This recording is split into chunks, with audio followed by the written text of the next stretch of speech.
Good day, and welcome to the third episode of the For the Win Force Technique workshops. Those of you who have been here before, feel free to skip ahead to the progression that you're already working on. And those of you who are new, welcome. Today, we'll be learning two different knee pivot techniques that we can use on the rush component of the force test when we're leaving the turnaround lines. The first one is the technique that the professionals use in the beach flag sport. The second one is a technique that I just kind of made up, and it seems to work, so I'll teach it to you anyway, and if it works for you, then that's fantastic. Check out my last two videos where we learned the foot pivot technique to leaving the turnaround lines, and we also learned how to leave the center lines very quickly and efficiently. Those are linked in the description below. Before we get started, my name is Gabriel Quenville, and I am the reconditioning specialist for the Canadian Armed Forces out here at Base 4 Wing Cold Lake. And I'm a clinical exercise physiologist certified through the Canadian Society of Exercise Physiology. And as always, please listen to this disclaimer. In response to COVID-19, PSP is offering virtual fitness to Canadian Armed Forces members by using social media platforms. The virtual fitness classes tailored to Canadian Armed Forces personnel become accessible to all. Participants who are not Canadian Armed Forces members recognize and acknowledge that their age, their health status, and their physical fitness levels are unknown to me, and it is entirely up to the individual to assess their ability to participate in this class. Since it is preferable to consult your physician before beginning any exercise program, we invite all participants who are not Canadian Armed Forces members to consult the Get Active Questionnaire of the Canadian Society of Exercise Physiology and its reference document. Those are linked in the description below. If you experience any pain or difficulty during the exercises presented in this video, it is recommended that you stop and consult a healthcare provider. If you're a Canadian Armed Forces member and you sustain an injury during this video, please remember to fill out a CF98 form. Alright everyone, before we get started on the progressions here, I just want to let you know that when we're using the knee pivot technique, it's really hard on our knees, especially when we're doing it on the gym floor or whatever surface that you're training and or doing the force test on. As per the protocol, if you weren't aware, you're allowed to wear knee pads. So if you're planning on using this technique, when you're training and when you're doing the force test, I do recommend you wear knee pads. That's just to protect your knees. Before we get started on the progressions, I just want to show you quickly the two different techniques and what they look like. The first one is the one that the professionals use, and it's basically the same thing as the foot pivot technique. Go check out my video if you haven't seen it yet. What we're doing is instead of coming up onto our foot, we're coming up onto our knee and pivoting around. In real time, it looks like this, and off you run. I'm not going to run into my back wall, but you get the point. My left foot comes across in front, and I'm rotating on my right knee. If you feel more comfortable rotating on your left knee, then you'll be turning around the other way. The second technique is the one that I just kind of made up. It seems to work really well if you have very good explosive power in your upper body. This one really requires you to be very strong, but it doesn't require as much mobility. So if that's you, this might be the technique for you. Give it a try. What we're looking for, I'm going to be rotating on my left knee this time, and I'm going to be sending my right foot back instead of forward. Kind of looks like this in slow motion. We're going to go up onto my left knee, and I'm going to send my right foot back and across. And once I'm here, I'm exploding off with my arms, twisting on my left knee, and running. I don't have a lot of space here, so I can't really show you what it looks like in real time, but I think you get the point. Just like last week, the first three progressions are going to be the exact same from the first week, second week, and this week. We are looking at, for the first progression, getting comfortable and confident being able to engage not only our core muscles, but our glute and our quadricep muscles at the same time. And we practice that standing up, holding it for about 10 seconds, resting, and repeating multiple times, 3, 4, or 5. The second progression is being able to do that while in the prone position, laying down and doing scapular push-ups 10 times, then going up into the upward plank position, still maintaining a strong core, glute, and quads, while doing scapular push-ups 10 times, resting and repeating 3 rounds. And the final progression is doing your hand release push-up. Great thing about the knee pivot is that if you're on progression number 3, you only need to do the hand release push-ups from your knees. If you want more detail, go to the link in the description below on how to leave the center lines video, and you can go and watch that and learn more about those progressions much more clearly.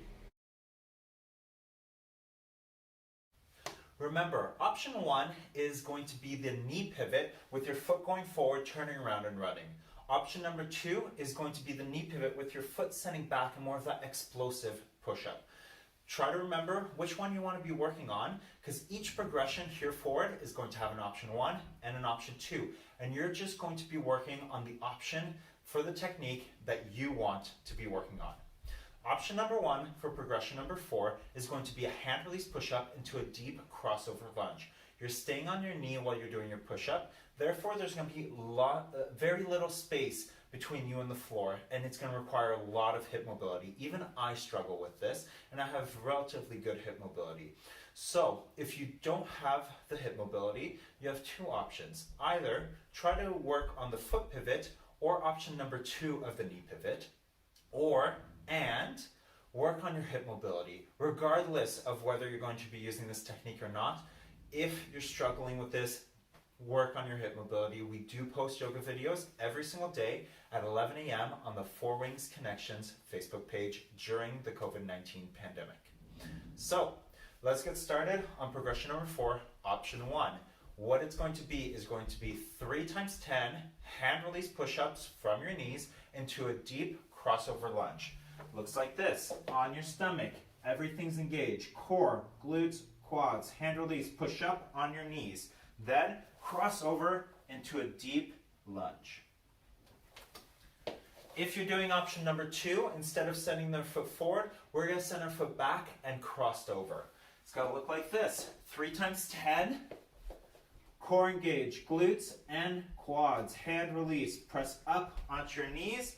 Then press your body back and send that foot across and behind your body. So my left foot is now on the right side of my body, and my hands are significantly in front of my shoulders. For progression number 5, whether you're working option 1 or option 2, we're going to stick to 3 times 10. We're going to do our hand release push-up into either that deep crossover lunge or that backwards crossover step. And we're going to add the pivot.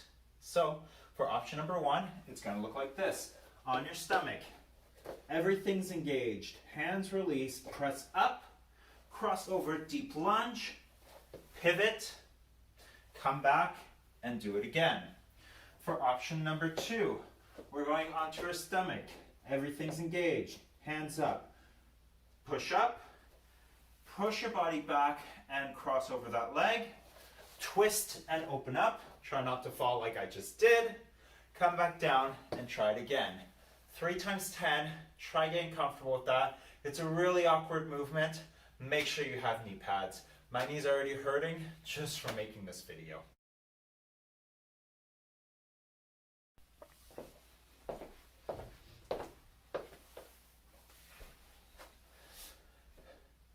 Now that we're comfortable pressing up and adding that pivot, for progression number 6, we're going to try to make it a little bit more fluid.